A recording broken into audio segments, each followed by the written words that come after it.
Weather system উল্লেখযোগ্য কিছু নেই, তবে বঙ্গোপসাগর থেকে জলীয় বাষ্পের প্রবেশ কিছুটা বেশি রয়েছে, যে কারণে গত 24 ঘন্টায় দক্ষিণবঙ্গের পশ্চিমে যে জেলাগুলি আছে সেই সঙ্গে উত্তরবঙ্গের জেলাগুলিতে রাতের তাপমাত্রা বেশ খানিকটা বেড়ে গেছে।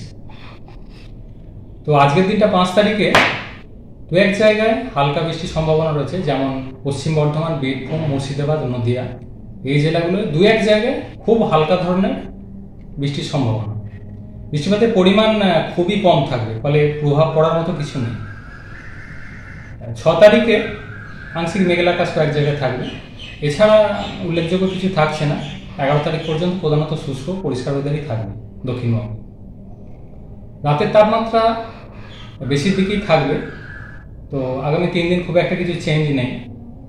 9 তারিখ থেকে তো সাময়িকভাবে একটু কমবে, সামান্য একটু কমবে রাতের তাপমাত্রা 9 তারিখ থেকে সাময়িকভাবে। সেটাও কলকাতা পার্শ্ববর্তী অঞ্চলে গত 24 ঘন্টায় সর্বনিম্ন তাপমাত্রা ছিল 18.6 ডিগ্রির কাছাকাছি, তো স্বাভাবিকের থেকে প্রায় 2 ডিগ্রির মতো বেশি। তো আগামী 2-3 দিন কলকাতা পার্শ্ববর্তী অঞ্চলে সর্বনিম্ন তাপমাত্রা 20 থেকে 19 ডিগ্রির কাছাকাছি থাকবে, আর সর্বোচ্চ তাপমাত্রা মোটামুটি 28 ডিগ্রির কাছাকাছি। 9 তারিখ থেকে সামান্য একটু কমবে আবার রাতের তাপমাত্রা সাময়িকভাবে। এই দিনের দিকে সকালের দিকে কুয়াশা থাকবে আগামী 2-3 দিন। উত্তরবঙ্গের জন্য 5 তারিখে দু এক জায়গায় হালকা বৃষ্টি, খুব হালকা বৃষ্টির সম্ভাবনা কিছুটা বেশি থাকবে দার্জিলিং, কালিম্পং এই সাইডটায়।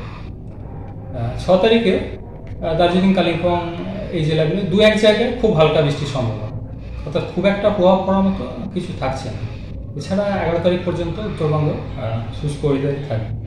সকালের দিকে হালকা থেকে মাঝারি কুয়াশা 2-3 দিন উত্তরবঙ্গ। তাপমাত্রা উত্তরবঙ্গ মোটামুটি 8-9 তারিখের পর সামান্য একটু আবার কমবে। এই 8-9 তারিখের পরে কমার কারণটা কি? বর্তমানে যেটা চলছে এটা তো স্বাভাবিক নয়, স্বাভাবিকের থেকে বেশ খানিকটা বেশি রয়েছে, কারণ বঙ্গোপসাগর থেকে জলীয় বাষ্প প্রবেশ বেশি আছে বা ক্লাউডিং কিছুটা রয়েছে। তো এই ক্লাউডিংটা বেরিয়ে গেলে আবার নর্মালের কাছাকাছি, এটা স্বাভাবিক থাকার কথা, তার কাছাকাছি। এই আজকে যে দিনের তাপমাত্রা বেশি থাকে, যদি কলকাতা যেটা বললাম সর্বোচ্চ তাপমাত্রা মোটামুটি 28 ডিগ্রির কাছাকাছি। আজকে যে এই সামান্য হলো যে বৃষ্টির পূর্বাভাস দিচ্ছে, সে তার কারণটা কি? মেনলি জলীয় বাষ্প প্রবেশ বাড়ার কারণে, সিগনিফিক্যান্ট তো কিছু নেই। বৃষ্টি যেটা বলা হয়েছে কয়েকটা জেলায়, সেটাও হয়তো দু এক জায়গায় খুবই হালকা ধরনের, উল্লেখযোগ্য সেরকম কিছু প্রভাব পড়ার মতো কিছু না। কিছুটা বেশি হয়তো থাকবে দার্জিলিং, কালিম্পং এই সাইডটা। উত্তরে হাওয়ার কি আটকাচ্ছে এখন, তার ফলে কি?